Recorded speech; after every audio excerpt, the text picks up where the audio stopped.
తెలుగువారికి ప్రత్యేక రాష్ట్రం ఉండాలని దీక్షభూని ప్రాణత్యాగం చేసిన మహనీయుడు అమరజీవి పొట్టి శ్రీరాములు పేరును ప్రతి ఒక్కరూ నిత్యం తలుచుకునేలా కూటమి ప్రభుత్వం కీలక నిర్ణయం తీసుకుందని ఉప ముఖ్యమంత్రి పవన్ కళ్యాణ్ అన్నారు.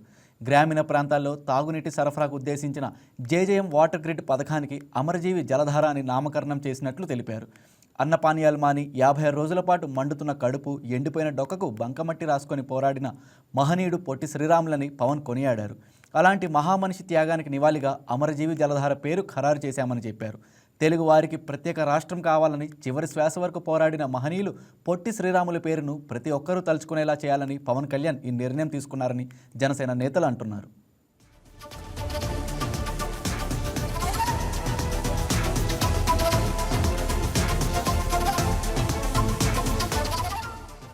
ఈ వీడియో మీకు నచ్చినట్లయితే లైక్ చేయండి, షేర్ చేయండి, మా ఛానల్కి సబ్స్క్రైబ్ చేయండి.